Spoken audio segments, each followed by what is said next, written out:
Good morning all, and a warm welcome to the webinar where the topic is SADC Industrialization Futures Towards Economic Wellbeing. This webinar is hosted by SAIA, South African Institute of International Affairs, and also supported by the Konrad Adenauer Stichting. Just to ensure that you know what you are in for, I'm going to take you through the agenda very briefly. I'm Letitia Gentle, and I'll be moderating the webinar for this morning. We'll kick off with a welcome and introductions by Mr. Christoph Kleiber, who's also the Deputy Resident Representative of South Africa of the Konrad Adenauer Stichting. That will be followed by a presentation of the SADC Futures of Industrialization paper, and it will be done by Dr. Julius Katuni, who's the Policy Advisor and Futurist for Innovation and Transformation of the Maastricht School of Management. He's also the UNESCO Futures Literacy Chair and the Dedan Kimati University of Technology. That will be followed by Mr. Noel, who's the Directorate of Industrial Development and Trade. He's the Program Officer for that cluster and is part of the SADC Secretariat.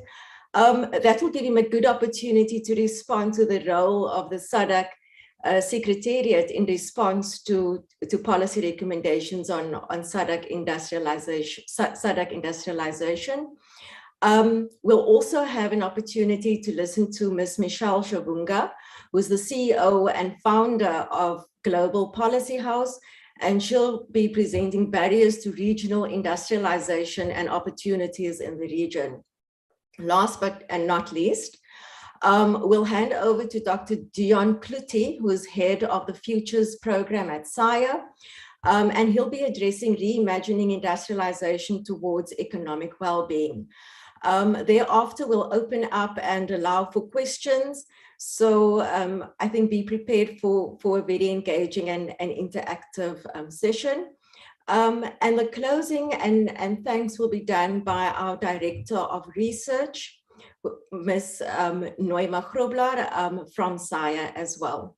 So without holding you back too much, I'm going to hand over to Mr. Christoph Kleiber. Thank you. Yeah, thank you very much, Letitia, for this very kind introduction. It is a great pleasure for me to be here today and for us at Konrad Adenauer Stiftung to co-host another event with our friends from SAIA. SAIA is a very close and long-standing partner of ours, and we are very happy about having this partnership with you guys. On behalf of the Konrad Adenauer Foundation and our interim country director, Dr. Holger Dix, from whom I may send you the best regards, I may welcome you all to this webinar on SADC Industrialization Futures Towards Economic Wellbeing. We believe that this is a highly relevant topic, and we are quite happy that SAIA was able to set up once again such an excellent paper, of which I had the pleasure to read it before this webinar, and to set up such an excellent panel as well with such brilliant minds. So I'm really excited for the insights you all have to share today. Before we jump straight into the discussion, I would still like to use the opportunity to share a few thoughts from our European perspective. For those of you who do not know the Konrad Adenauer Foundation, we are a German political foundation named after the first Chancellor of the Federal Republic of Germany after World War II, Konrad Adenauer. Our foundation is affiliated with the Christian Democratic Union of Germany, the party founded and chaired once by Konrad Adenauer, which is now best known for our former Chancellor, Angela Merkel. We as Konrad Adenauer Foundation, we still try to promote these values Konrad Adenauer stood for, being democracy, rule of law, and social market economy. And we do this worldwide, and therefore we operate more than 100 offices all around the globe. As KAS, as Konrad Adenauer Stiftung, we believe in multilateralism, in international and regional organizations and institutions. And therefore we believe that SADC is part of a constructive solutions to the challenges we're facing in our world today. From our European perspective, I can just share the contributions the European Union has made for us in Europe after the devastations of World War II. Without the European Union and the economic integration we experienced in Europe, the economic success story Europe has written over the past decades would not have been possible. Today, the paper we're discussing and the event we're having here focuses on the technological challenges we're seeing. The exponential change that has happened in digitalization and automation over the past decades, and that is still ongoing, brings massive challenges with it. But this is just one of multiple challenges which we're facing in our world today. Russia's brutal invasion in Ukraine, the shift in geopolitical power, the rise of China, the shift to a multipolar world order, and the climate change which we have never experienced in the history of mankind. All these are big challenges which make our world very complicated. And I think what unites us at SAIA and at CAS is that we believe that these challenges can only be overcome through cooperation and through constructive discussions. And therefore, we are very happy that we can make a small contribution to making positive change through this webinar. I hope you enjoyed very much. And with these words, I give it back to you, Letizia, and I'm very excited to hear from all of you what you have to share. Thank you very much. Thank you so much, Christoph. With that, I'm going to hand over to Dr. Julius Katuni, and Dion would be driving the slides from there. Thank you. Thank you so much, Patricia, and thank you everyone on the opportunity to be able to participate in this exercise, which I also found quite revealing. So this is so I'm going to present what we came up with this paper, and I think the paper will be available. But anyway, I think Dion, maybe we can move the next slide and I can get on with it.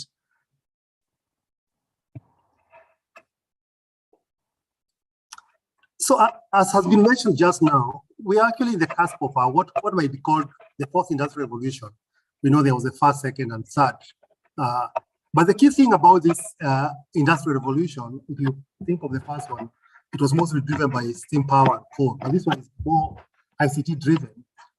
Basically, some technologies have come up. And if you think of the key technologies, artificial intelligence, the ability to mine and make sense from a lot of data, big data, Internet of Things, connecting things that are not necessarily computers or people, equipment and other things onto the internet, and what you call 3D printing and blockchain technologies.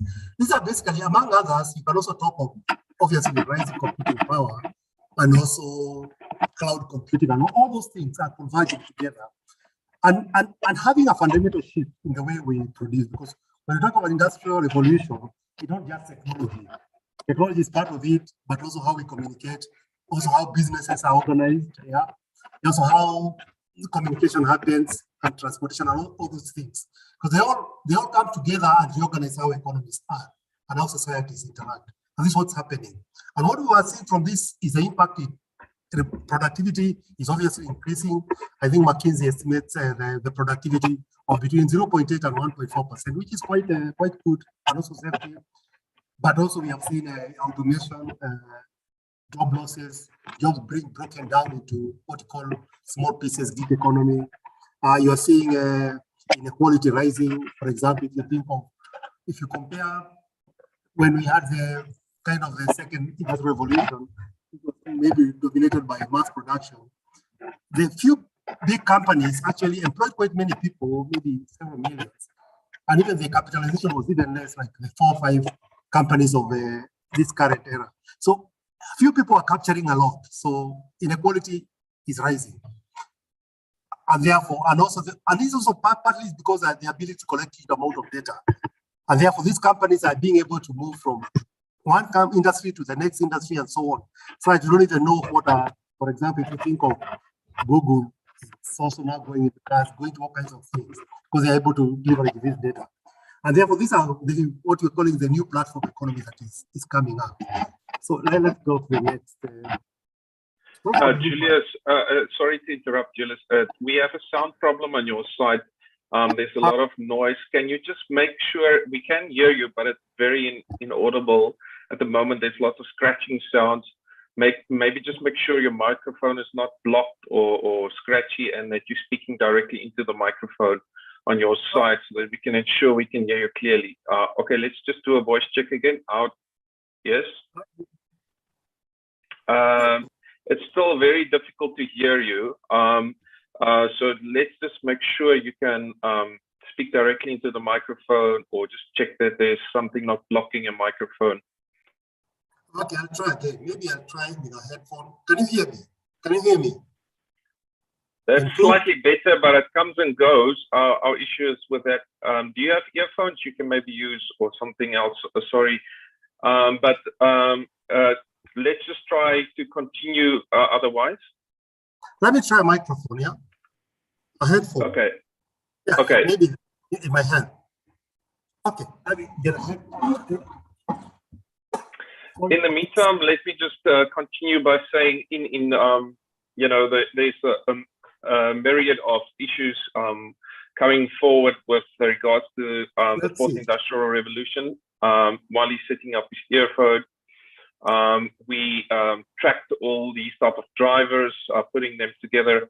Julius, are you there? Are you still setting up? Is it better now? I think that's better. Yes, please go ahead. Okay, thank you. Sorry for that. So as I was saying, technology is coming up with new technology is changing things, but the idea is that much as there's technology, the fourth industrial, the so-called ICT technologies are changing everything. That's not the only thing that's happening, because we know the world is more dynamic. So there are also other drivers that are happening at the same time. And some of these are socioeconomic drivers. For example, if you think on Africa, young population rapidly urbanizing, that's happening, and also changing in values, so sustainable consumption. People are demanding to understand, where did something come from? Was it produced sustainably? That's happening. Even now, we have seen work-life balance, those kind of things being asked for. And then the other big thing is obviously the shift towards sustainability of green economy. We know there is SDG that is driving that. Climate change is now a big part of the agenda. Therefore, that is also a big driver. And then there's also, I think it was mentioned, the whole idea of governance is also changing. We are seeing more demand for decentralization. So you find that central government, at one hand, global governance is becoming more and more important. That's why you have all these global compacts. You're also having even countries moving towards more regional local government. So that is, the central government is tending to become less powerful in terms of what it can do. So let's move to the next slide, please.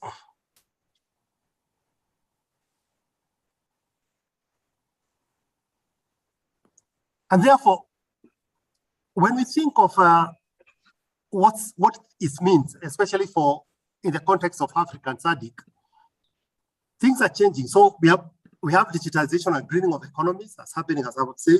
And one of the things is that digitalization can be a problem sometimes when people think automation is happening and people are losing jobs. But for Africa, where you have a lot of informal economy, it's actually providing a different ways of reorganizing these huge informal economies.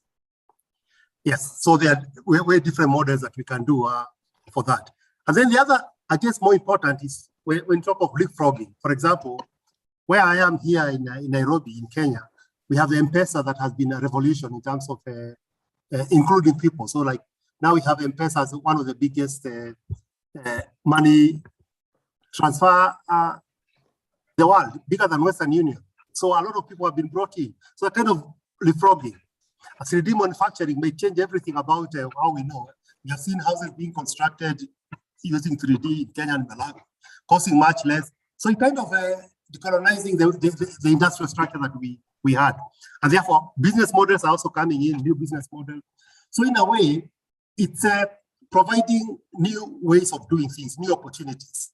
So I think we can go to the next step. And therefore, when we think of it, because when we start understanding how it is for IR, what is the potential industrialization features?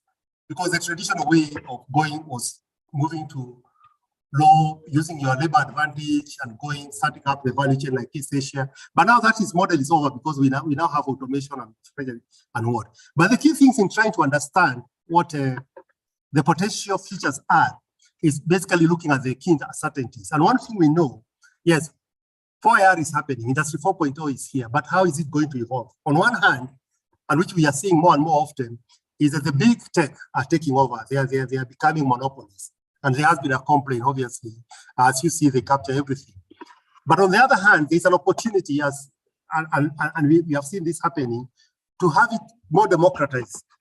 So if those, depending on where it shifts, it determines the kind of potential features you have. And then the other thing, that the key uncertainty is about sustainability. As you have said, SDGs and green economy and climate change are becoming a concern. So on one hand, you have go to true sustainability, where we are doing green economy, we are taking care of people, the so-called ESG, economic, social, and governance. All those things are working very well. But obviously, on the other hand, we know that it can be, people can pretend to be sustainable, but they are not. We have seen greenwashing, we have seen the so-called greenwashing. So that intersections provides different types of world that are potentially there. And if you look at this, these are potential pockets, because some of these things, when you were thinking of the future, actually some of these things are already here. So you have probable futures. If you look at those intersections, you have a leapfrog world, you have a do-it-yourself world, you have a green monopolies world, you have a colonialism eroded world. So you have potential good and bad features. And the best features, obviously, is when you have democratic fourth industrial revolution and you have truly sustainable economies. And some of these, I'm not going to discuss all of them, but I can talk of where you have the cobalt world. And I think this is happening. And I think South Africa, they're already implementing robots, automation, but you have it where it works with people and it can work very well. And in fact, even where I think I saw some study in the US where they are using robots to support waiters, where they carry the plates and so on. And then the waiters can do the more customer facing work. And it has worked very well. So there's potential way of seeing how we can use automation and robots to work better with people. You can design. So it's all a question of design. And you can think of circular economy coming up because it can be supported by all these technologies, because it requires you to be able to track and so that you can do the circular, and technology can help you to move to that one. Yes, industry without smokestack. This is where you really go into servitization, where you don't have to, where people, manufacturers of equipment sell the service that the equipment provides. This is not a new model. It has always been there because, for example, if you think of jet engines, long ago, Rolls-Royce started selling the amount of hours you can operate a jet engine. But it's now starting to happen, and we have seen it in South Africa, where one equipment manufacturer to the mines, it just supplies you and charges you for the service. And because of that, these new technologies, you can quickly monitor everything that is happening. And therefore, I can know when a machine is about to break down, I can know when to service it and so on. And then even the person who is using the machine is saving the capital cost so that we can do more with our resources. Because I don't have to buy the machine and invest in it and even have to people to look after it. I just need the service. So it's creating a different way of industry. What do you call industries without smokestacks? So those are one of the potential. But on the worst side, if you think of really the bad side of this, is already we have seen that. We have seen where you have things like people who can come and capture the whole business. We have seen Uber come, obviously take over taxi business, and we have seen Uber being banned in South Africa, in Kenya, even also people have they have been quite a serious concern because of the power of the platform. They're able to almost capture all the benefits. And the biggest danger, obviously, if you think of this informal economy, and if you think of taxi, it's largely informal economy in Kenya, in Africa, in SADC. These Silicon Valley companies actually have the capacity to come and capture the whole informal economy. And you can imagine that's already happening. There are already people coming here. So there are potentially dangerous things that can happen if we don't think of it. You can have Industry 4.0 enclaves. And already you start seeing this, because I think in some of the parts of the car industry, especially in South Africa again, you're already seeing where companies are able to interact with a few companies that can bring all these new technologies, and other people can fall out of the supply chains. So you can start having enclaves of high pockets of highly industrialized and fourth industrial, people who are very much advanced, but other people left behind. So that is some of the concerns. But you have also other things in between. For example, you can have very sustainable companies, but also part of the capture. We have seen Netflix coming. It's already here capturing much of the already nascent creative industries that is happening in Africa, can be captured. You already seen, and one thing that we have seen also, people complain, yes, Africa has seen a lot of investment in terms of new startups and so on. But basically, this is Silicon Valley companies. They can be sustainable, but they're here, and they can again capture your businesses here. So it's a question. I'm not saying that you shouldn't have them. The question is that is how do you create a balance so that people can also be part of this new economy? And if it doesn't happen very well, you may as well have people who come, we can call them Robin Hood hackers and so on. People who will start saying, okay, we can hack things and we can provide people for free.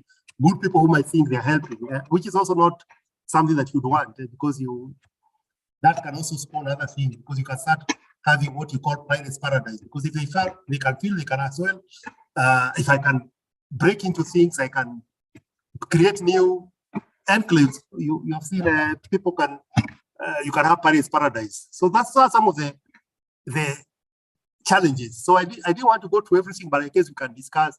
So the potential are there. Some of these things are already happening. So the question is, how does policy help to shape us to a better world? And I think this way I'll stop. Thank you very much, Julius. That was quite insightful, just to fully understand how the key uncertainties merge, or the possibilities of merging, and then the subsequent scenarios that follows in the various quadrants. Just to check, we would like to also get a feel from the audience and invite you to participate in a quick poll. I just want to check if that poll is available.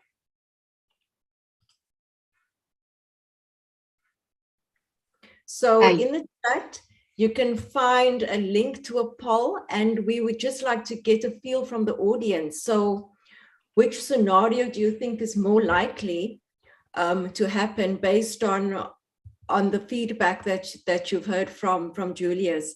Based on, and you'd obviously use your personal view and also the inputs from the paper, which is also available on the chat, just to get your view in terms of which scenario do you think is most likely? So Letitia, the link to the poll is currently in the chat. So all of the participants can kindly follow that link. You can insert a code that I've provided and select your options, and I'll be sharing my screen.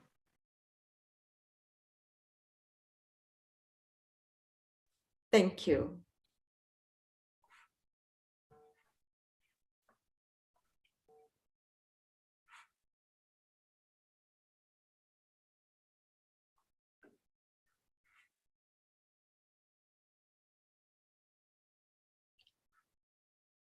If for the participants on the call, the policy briefing is also available, or the link to the SAIS site is also available on the chat. You can just follow the link there and you can access the paper. And just underneath that, you can find the link to the poll.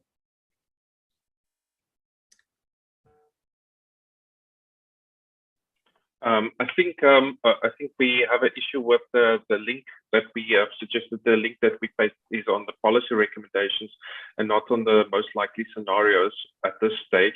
So I think let me just start presenting the scenarios, Letitia, if I may. Yes, sure. And then we can proceed from there. The policy recommendations. So just in terms of coming back to what we were saying in the developing of the scenarios, we can see that there are several considerations to take into our policy making. Decision makers have various options to weigh, whether it's long-term sustainability of industry or government's decision making in short-term action plans or developing strategy. There are various options to take into mind. So in summary, we suggested several options to choose from and to develop policy recommendations for the scenarios and that interact with these kind of dynamics to develop anticipatory options for decision makers. And some of these include are more focused in terms of policy making towards policy decision makers in the SADC Secretariat and regional member states, where there's a need for developing a regional framework for Industry 4.0, meaning that there's linkages to current policy. For instance, the SADC regional indicative strategic plan and development of that plan to, and there's also the SADC Vision 2050, and finding alignment and harmonization between these policies is quite important. Then also linking that back to national networks, national frameworks and strategic plans in industrialization, and developing policy that would strengthen the directions of decision makers that will allow the preferable futures of SADC industrialization to emerge. Then there's also fostering of innovation ecosystems.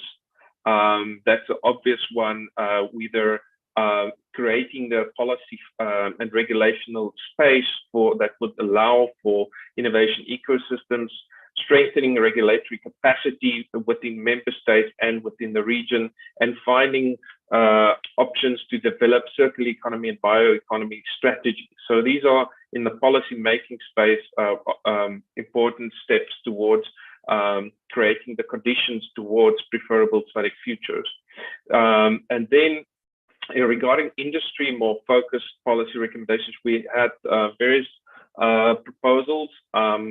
Some of those include mobilizing funding for our businesses, incentivizing local industrial development on a local level, and localizing and finding shortening supply chains, finding ways to build resilience into your business models, and developing ways to strengthen those options. And the other policy recommendation was to use data to jumpstart for our platforms, hastening servitization models in mining. We know that Southern Africa is very rich in natural resources, and the mining sectors are very important. But we need to find ways to not for the local communities to benefit, and linking the servitization models to the mining sector. Also empowering the women and youth and the disenfranchised. Very important for industry to connect those and governments to support those type of initiatives. Other options, which include, specific recommendations to not only the private sector, but NGOs and other supporting structures, unions and the like, might be to ensure skills for the Industry 4.0, working on developing the type of skills required for the massive and rapid development of not only, I think, Industry 4.0, but also the green economy required for a just transition conversations, as well as a green development. Then establishing an industrial innovation fund, which would accelerate options for achieving preferable SADC industrialization futures. Then the need to strengthen internet infrastructure and making sure that digitization is equalized and equity is found throughout the digital economy. There's also the need for supporting and repositioning of the mining sector within the area of digitalization, as well as the green economy, options of finding sustainable mining, and including renewables in the mining sector.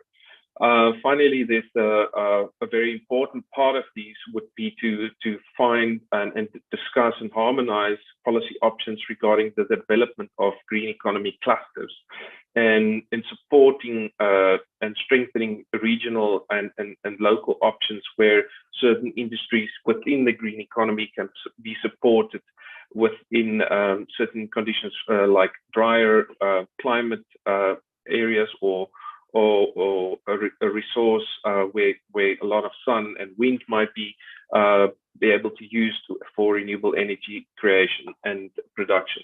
So those are some of our recommendations, and I think now I just hand back to Letitia and the team where we might be able to vote on those policy options that you think might be most suitable and in the short term. Thank you very much, Dion and Julius. So yeah, if I can just try and find a golden thread from the beginning, Christoph highlighted in his intro about the technological challenges within the SADC region. And then Julius highlighted technology as a key uncertainty in terms of planning and promoting economic well-being within the region. And he also highlighted, how those key uncertainties interplay with other key challenges within the region, and then demonstrating four scenarios. Dion then linked that back to policy recommendations that are most crucial to SADC industrialization. So how do we leverage the benefits of the fourth industrialization within the SADC region? So I'm going to ask everyone on this webinar to please go to the chat. You should find the Mentimeter link in there, and please vote which of the policy recommendations are the most crucial for SADC's industrialization in the short term. We would love to hear your views on this.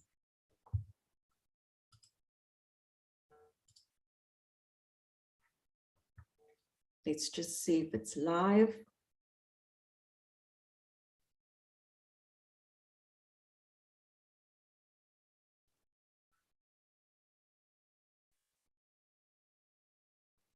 Okay, can we just share the link in the chat?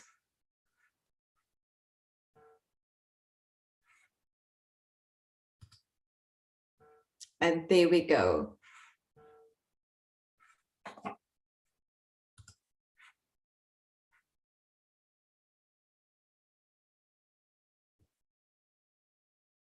Okay, thank you very much. It seems like we have a very definite winner. Or not yet. Some people are changing their minds.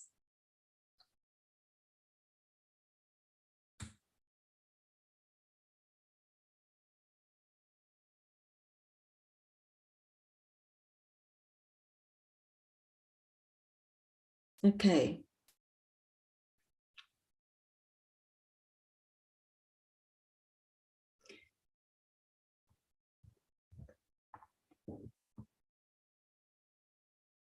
Just going to allow a few more minutes or 1 minute.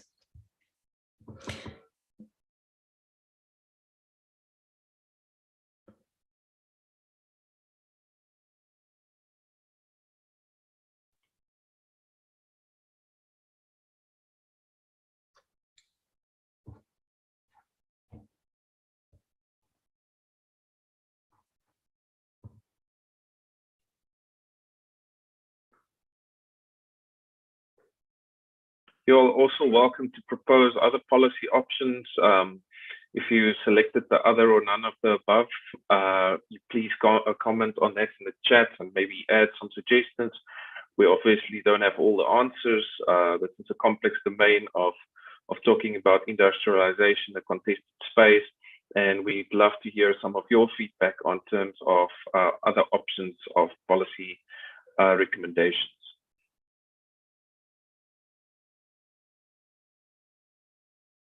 Okay, great. So it seems like we've got quite an interactive poll going. We've got 34 of the attendees have casted their vote. And first up, we have ensure skills for Industry 4.0, followed by develop a regional framework for Industry 4.0. And then thirdly, we have incentivize local industrial development. We've still got some changes. Fourth, we've got mobilize funding for fourth industrial revolution businesses. Then we've got develop a circular economy. and bioeconomy strategies. Then we've got strengthen the regulatory capacity, foster innovative ecosystems, followed by develop GE clusters. And then, yeah, I think that's what we have. So thank you very much for your participation in that poll. It's always interesting to see other views. With that said, and obviously there's a big focus on technology, I think it gives us a very good introduction to go over to the presentation from Michelle Shavunga. Also to address, yes, there are barriers, to access technology within the region. So I think it's about how to overcome those barriers and then to leverage the opportunities through technology in the region. So over to you, Michelle.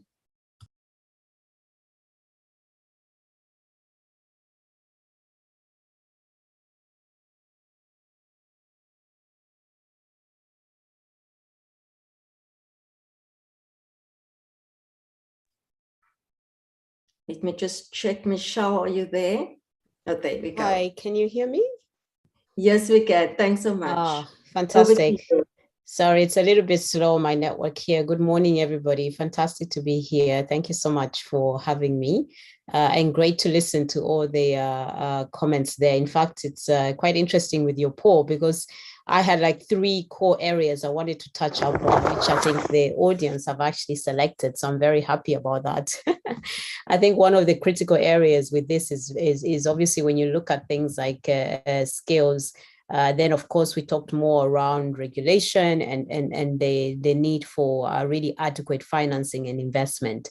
And just to pick up, I think, just to set a little bit of context, I think when you're talking about industrialization, especially for the continent, I just wanted to point out a little bit more around how this piece of work is actually very, very significant because we've been looking at the Continental Free Trade Area, the CFTA.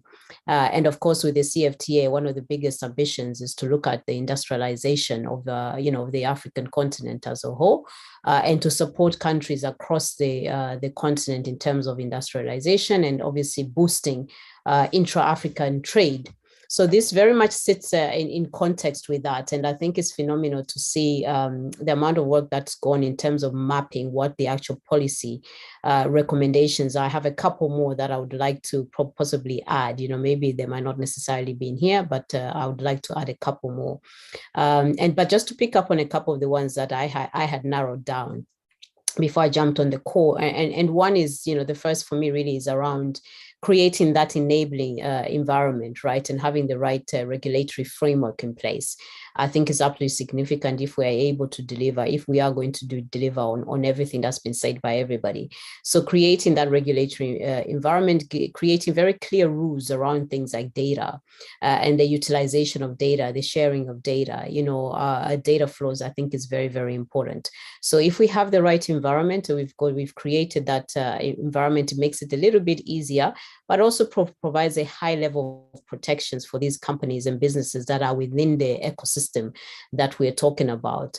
Without that clarity, without that stable environment, without clarity around data rules, without clarity around things like, interoperability and usage of APIs for different systems, then you find that in the fourth industrial revolution, it makes it very, very difficult to actually implement. So without the underlying, regulatory environment and clear environment, it's very difficult to implement anything that we've already discussed. So that's number one for me. And I think we're really quite ahead in terms of creating that environment, which is very positive to see. And as a bedrock underneath that, you have, a lot of the protocols that are being evaluated currently at the CFTA level, at the continental level. And then when we shift into looking at the regional level, the SADC regional level, I think is very critical, yes, to have that regional framework, that enables and provides the platform, for us to actually implement the 4IRI. And then second, as well, I picked only a couple, second to this is very much around investment. If we're going to be able to really leverage fully what the fourth industrial revolution has to offer, we have to have a certain level of investments that are directed, yes, towards the companies that are within the ecosystem again, in order for them to scale, to grow and enhance, but also investment at more infrastructure level. So we want to be able to provide more huge amounts of investments to actually build the infrastructure level. Take the internet economy, itself. I think there's a study done by Google recently, 180 billion worth of internet capacity that we can actually untap on the continent. So if we can invest in the infrastructure, both soft and hard infrastructure, I think is really critical, and that will help, I think, when it comes to things like actually fully leveraging the digital economy and leveraging for our technologies. Then, of course, skills. So when we have all that environment created, you've got the investments in place. You also need the skills in order to implement and to deliver on what we are talking about. So if we can invest, and we have young talent on the continent, we have young people, we've got women-led businesses who are creating new ideas, our young developers who are quite active in the digital space. So we need to really look at building the skills and supporting those skills, and scaling the development of skills. So for me, the centers of excellencies have to come in, the centers of digital economy, or whatever you want to call it, in these different markets in the southern SADC region are very, very important. We need to start to create those centers. We need to equip those centers with the right equipment, but also with the right knowledge sharing capacity. So that is very, very important. And then, of course, when you move into the skills, you've got the skills, you've got the investment, you've got the right climate. And then you're thinking about implementation and deployment, right? And on the implementation and deployment side, that's where now you start to bring in the actual businesses themselves and what they can actually deliver in the SADC region. So for me, there's almost kind of like a journey to getting to where we want to be with all these different pillars. In addition to some of the other policy recommendations, would be also around, sort of sharing best practice, right? And this really, I'm talking about, reaching out both regionally in other parts of the regions of Africa, as well as with international best practice examples to speed up, what we have to ever. So more best practice sharing, more sharing of skills, more sharing of knowledge, more sharing of data, I think is very, very important. And this is from across the board. So yes, within Africa, but also outside of Africa, because there's certain models, data models that we can look at. There's certain tactics that we can look at, for example, data analytics that we are already looking at with different companies in different parts of the world.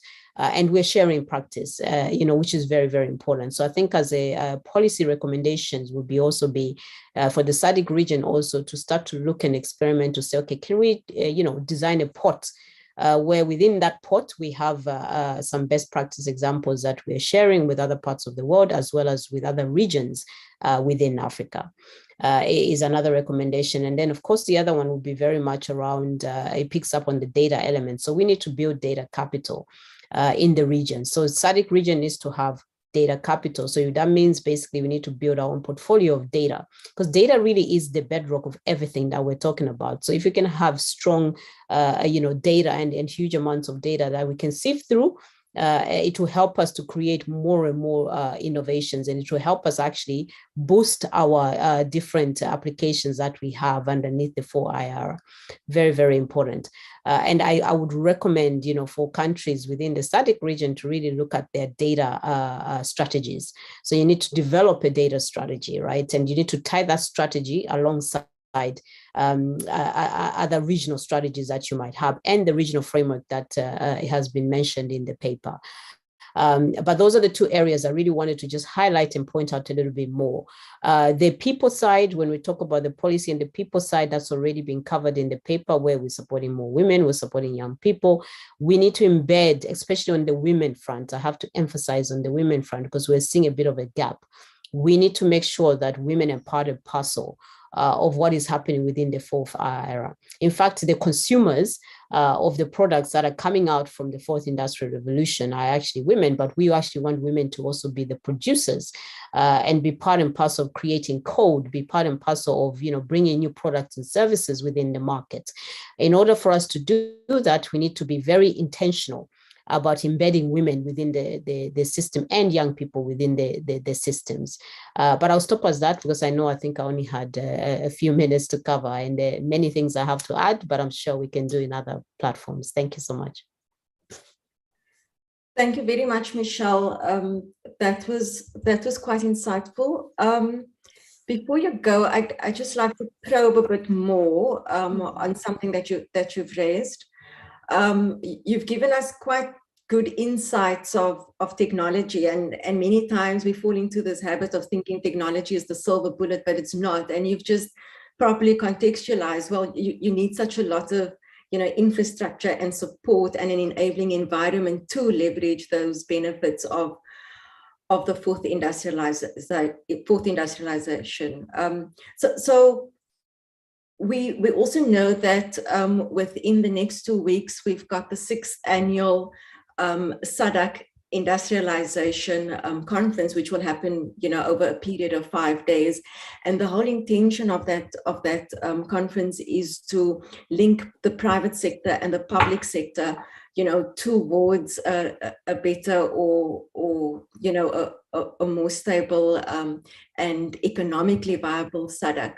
So what would you recommend, would be good implementation and deployment practices in light of the scenarios that have been mentioned, in light of technologies which is seen as both, it can be an enabler, but as you mentioned earlier about, if you don't have clear strategies about how you're going to manage and maintain your data, then it could also, have negative implications for the region. So I'd like you just to respond on that part.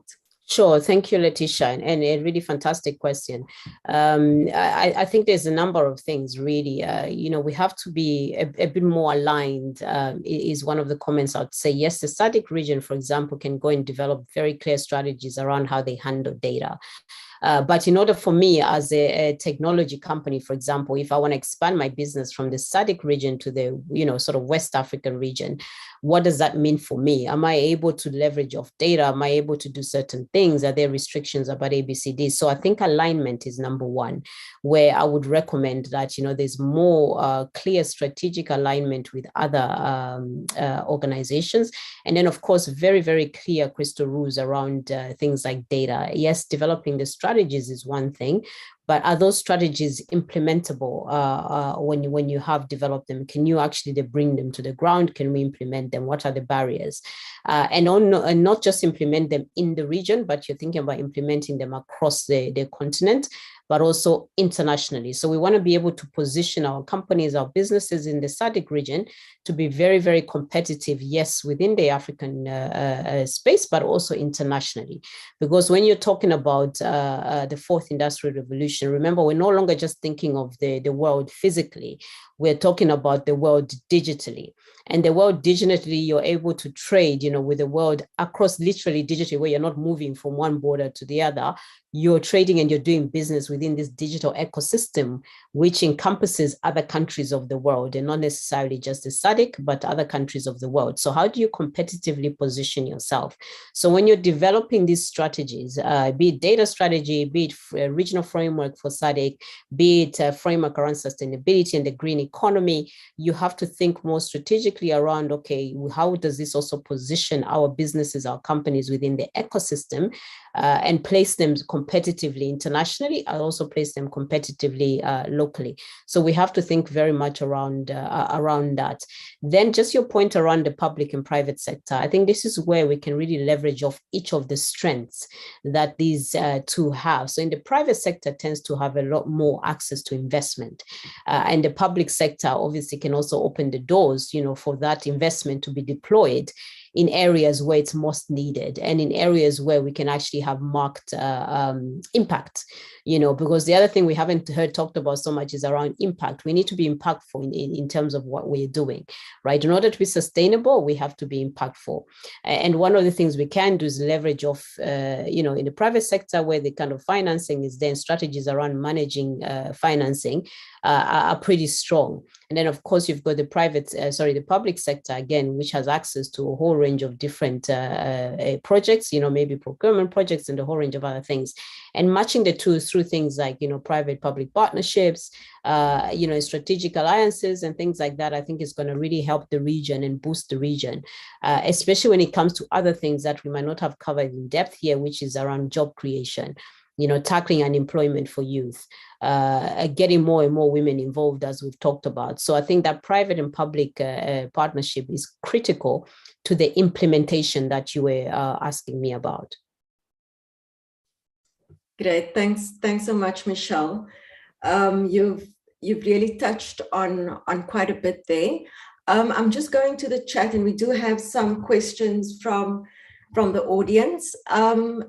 Dion, if I could maybe direct the next question to you, which relates to policy recommendations.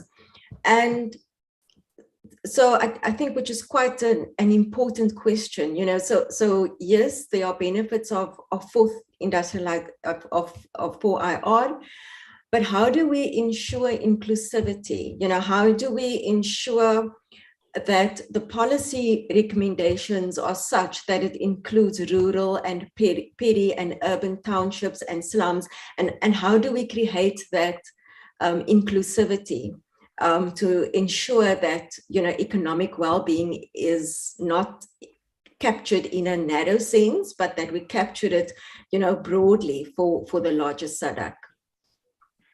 Thank you very much. Yes, I think in the report we mentioned that there are things that can be done to get ready for the development in Industry 4.0 and the movement towards the green economy, and it will demand concerted efforts from in various domains. As the participants pointed out in the Mentimeter poll, skills development, and that's the one we also looked to in our discussion in the policy paper. Skills development remains a key indicator of how we will be able to respond. We need to develop the capacity and skills and capabilities within the region to enable us to interact with the various developments, whether they're in the technology side or whether on the social side. The skills development needs to be there, the basic STEM skills and various other skills development paths and trajectories, especially within the TVET sector, the technical vocational training systems, educational systems. And there's lots of work happening in that space. There's work being done on the UNESCO SADC Futures of Higher Education and Training and TVET strategic framework, and we hope to launch some of that work we've been doing soon in that on that as well. Then in terms of the other key areas that we're looking to is also for the fourth industrial revolution, infrastructure development, and in terms of that, we hope to launch our paper that we've developed with Leslie Wentworth, a key infrastructure expert, on SADC future of infrastructure, where we look to the electricity, energy issues. We look to various other issues like water, climate change, and the impact of all of that on our infrastructure in the region. And obviously, we need the basic infrastructures for us to build upon to get to the type of industrialization settings that would be an enabling environment. Then also creating within that infrastructure a dynamic innovation ecosystems and that one can build upon, and then also an effective and inclusive regulatory framework that allows the excluded, the marginalized to be deliberately included in the policy and development trajectories. And that will also should include some definite investments in climate change mitigation and adaptation strategies, and in taking that into account. On top of that, we also, in the move towards economic well-being, we did see in COVID-19 there were various issues regarding the essential services economy, where when the hard lockdown happened, we realized there's these people that make our systems run, and we need these people to enable the basic functions of a state and in the economy. And the formal employment and the market is deeply embedded in and dependent upon the provision of these type of activities and services. And these include various domains, but I think important domain that one sometimes excludes in thinking about industrialization is the basic household. One needs to have the basic essentials in our households, where one has access to water, livable and humane conditions, electricity, and shelter that is and creates the environment where one can enter the economy and the type of working conditions in the world of the fourth industrial revolution and within the green economy. Then there's also so that is the domain of where there's just the basic care of persons. When the growing of children, a safe space for education, the care of the elderly.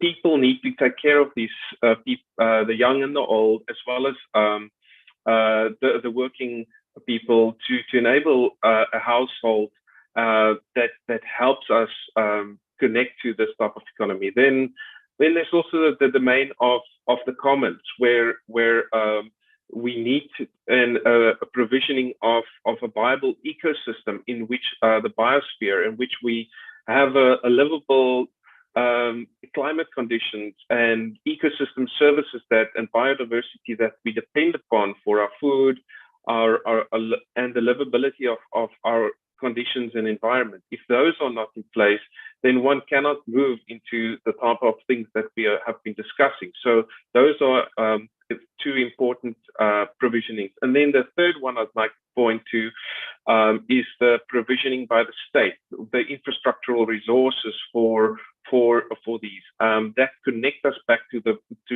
getting into job creation and job opportunities in the formal economy and paid work where one enters into that. And that if those kind of domains of provisions and forms of provisioning is not there, we won't be able to reach economic well-being. And economic well-being goes beyond just job creation. Economic well-being is not something that can be achieved by individuals or states alone by just thinking about jobs. We should think further than just economic development for jobs and education for jobs. There's also the need to create the household provisioning, the provisioning of the commons, the viable ecosystem, as well as the infrastructural resources by the state that will enable the formal and informal economy to be connected in a seamless way. So creating conditions for dignified labor is important for us for industrialization, also strengthening capacities for care of the material autonomy of people, so that it creates an enabling environment where one is safe and secure and can in your household, as well as defending and caring for the local and global commons, which is both our biosphere, our environment in which we are, where we need water, electricity, data, access, and those for us to enter this formal and informal economies. And then also making the state provisioning practices work for human dignity. The state needs to provide and governments need to provide the conditions and practices for human dignity, and then also that allows human flourishing and as well as planetary flourishing, because we are all connected. So I think I've hopefully answered your question. Thank you. Back to you, Letitia. Thank you very much, Dion. I think you've highlighted that even though the topic of the conversation is around industrialization, it touches on so many other things. You know, to be successful in industrialization, we need to get the basics right. We need to get the rules and the regulations which Michelle spoke about earlier, before we can start thinking about the advantages of technology. So it's about building the ecosystems and leveraging the power thereof. And if you get the one thing right, it doesn't necessarily mean, the rest will follow, but it's in terms of building different capacities within that ecosystem. So thanks so much for that. I'm cognizant of time, but I would really like to ask another question that we've got in the chat. And Julius, I'd like to direct this question to you.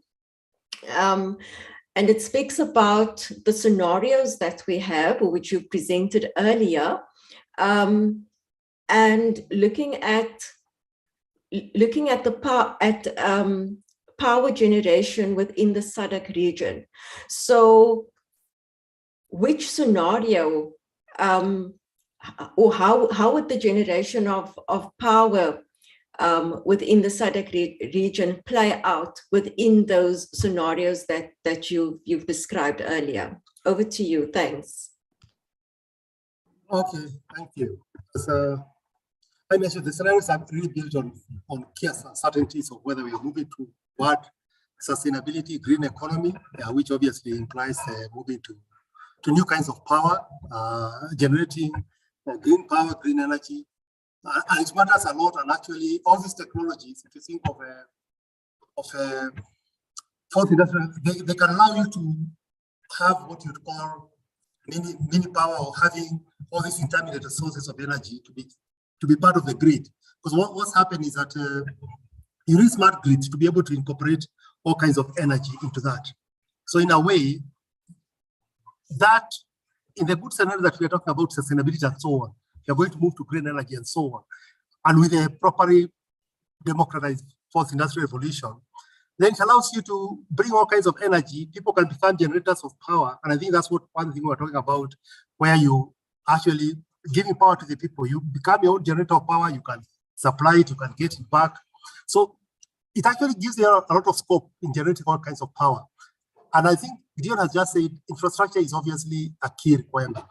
You're not going to have a fourth industrial revolution without having power to drive all this. So, but generating green power becomes possible. Obviously, so I think Southern SADC region has a lot of even green power potential. If you think of hydro, if you think of solar, if you think of all that. And I think all this again depends on investment. If you think of and let me give a very interesting example here that has been done in Kenya. Because if you're going to create all these new kinds of power, what matters most is not the technology, because the technology for generating green energy is there. What matters most is business models that you can have. Because in the end, if you don't have a business model, nothing happens. And one thing that has been done by a company called M-Copper is where they have decided, okay, we can provide solar energy, we can provide power to homesteads, but these are people who don't have income. They cannot invest in what is required. So let's create a kind of a utility. So what they have done, they have taken to homes, I give you the necessary equipment to have solar power, the panels, the lighting systems, and so on. And then using the mobile phone and mobile payment system, micro payment system, you can pay on use. So you don't have investment. So in a way, you can start. So green economy, it's a question of using these new technologies to come up with new business models. And as I said, when you talk of fourth industrial revolution, if any industrial revolution that we have gone before, it was the business model that mattered. It was not the steam engine and so on. It was moving from cottage industries to factory model. It was not the electric power that mattered. It is moving to mass production, using that to create a new business model. So yes, and I think Michelle also emphasized this a lot. It's about business model, but again, you have to have an investment model, because a new business model will require investment. So it matters about policy, how you can avail new kinds of, how you can support new startups to come up with new ways, investment and so on. So I hope I can answer that. But yes, green economy, how you said, green power is part of the fourth industrial revolution. Thank you. Thank you so much, Julius.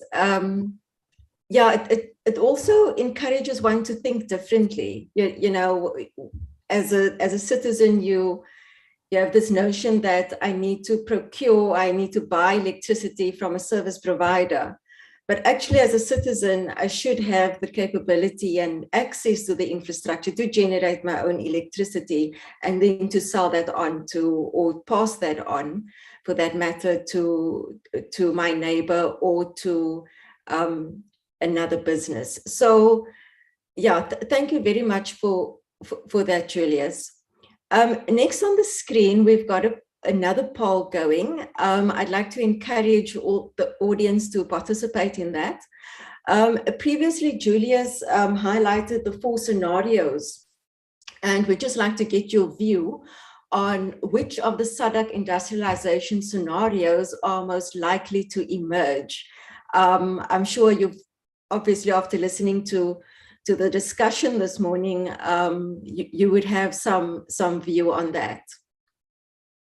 I see we've got quite a few participants who's participated. I think let's just give a minute or two to get more participation on this poll.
Okay, it seems like we've got slightly less participants with the second poll, even though we've still got quite a few people who are on the call.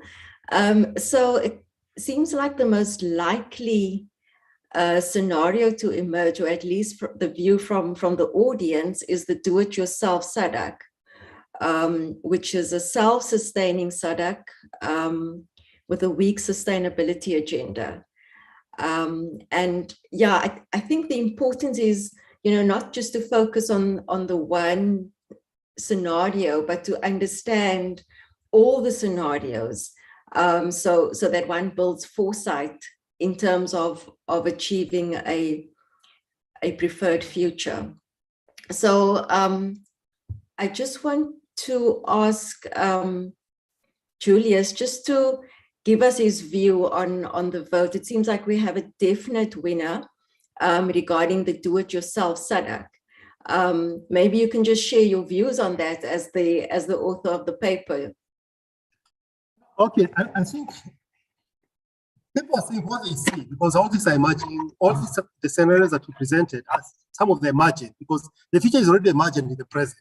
It also tells you what people think, because the other thing requires governments that are more proactive. The governments can help, but I think people are used to having to solve problems, and I think these tools provide you with a way to solve your own problems.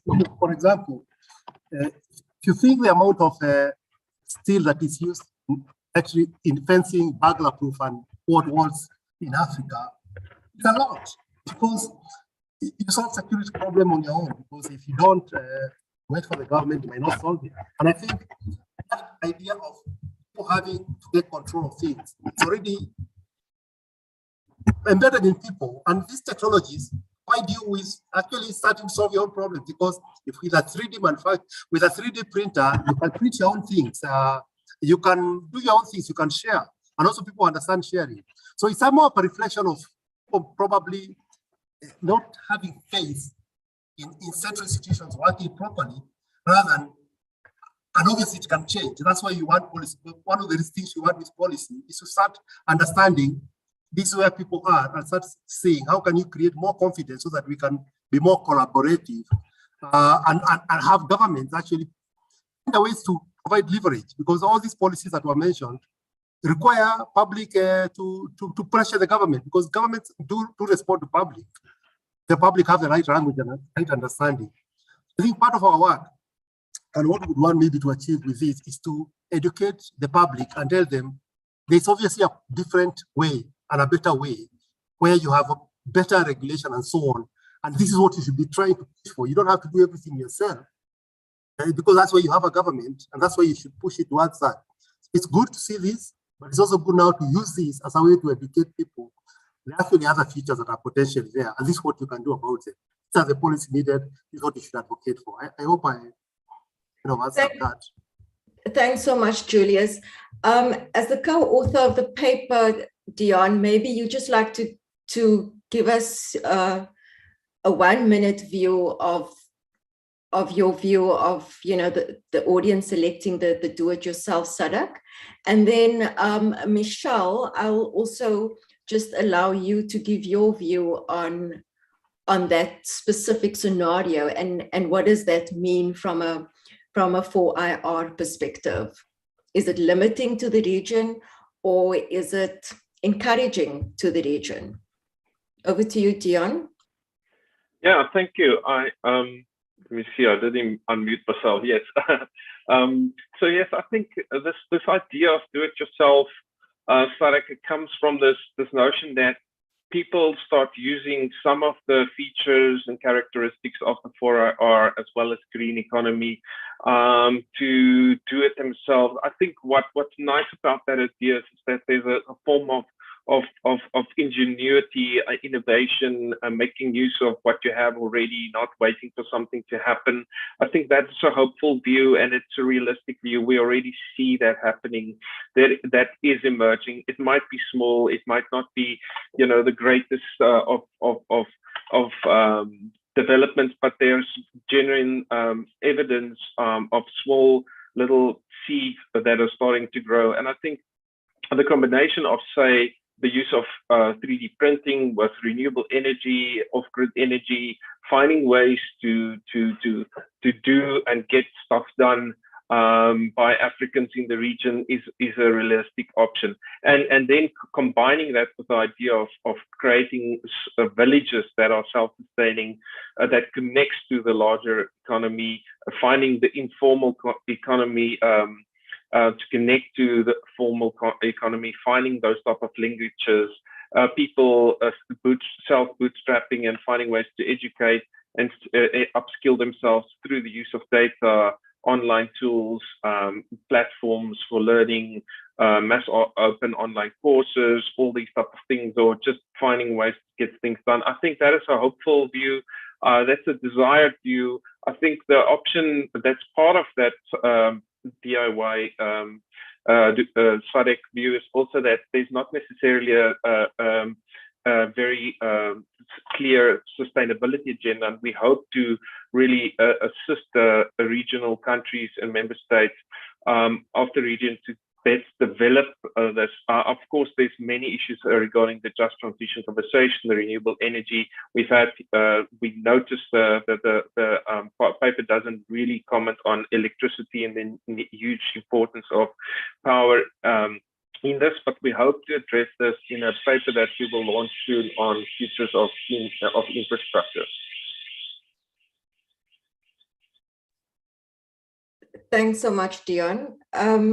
Just before Michelle comes on, just to add that, globalization has always been seen as a vehicle towards industrialization, and looking at do-it-yourself, it plants the seed that the SADC region can follow a different pathway towards economic well-being. And it doesn't have to be globalization, but it could be a different do-it-yourself, self-sustaining SADC region.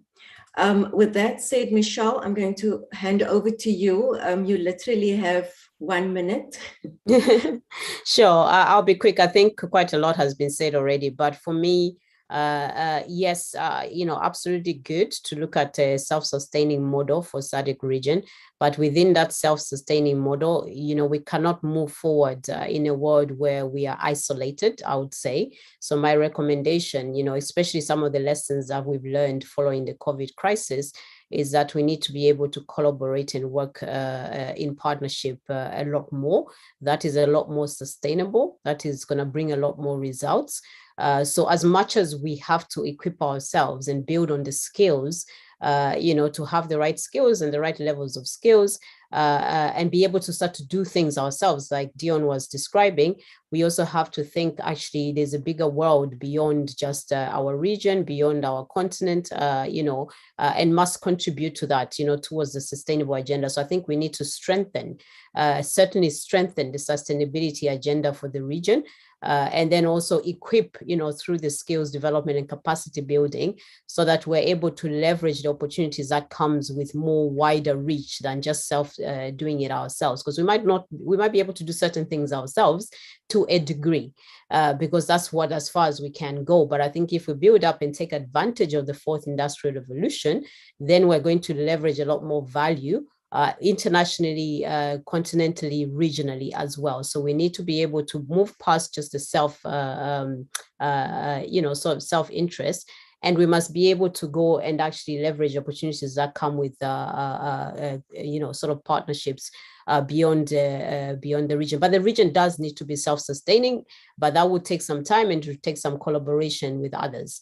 And then we must strengthen the sustainability agenda, because that is what is going to be able to help us provide new jobs, create jobs that, young people and the unemployed people are able to actually start to create their own jobs.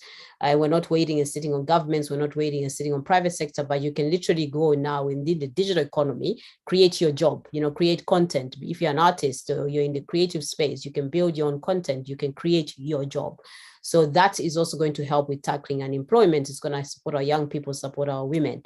So yes, we can be self-sustaining, but with us being self-sustaining, it's also should be driving us towards working in collaboration with others a lot more in the continent, but also internationally. And then, of course, we need to build up the sustainability agenda, because without the sustainability agenda, like I think Dion said, without people and planet working together, there's no point. You can have all the fantastic technologies out there, and we have them, but the technologies are there to just help you to get to a certain place from A to B. It's up to us as a people, and it's up to us as people and planet to create the right environment and the sustainable environment that we want. Great, thanks so much, Michelle. With that said, our time is almost up. I'd just like to thank the audience for your participation in the poll, and I'd like to thank our very engaging panelists. And I'd like to hand over to Ms. Noema Groblaar to do the official closing and thanks for us. Thank you very much, Letitia. Thank you. This was so fascinating.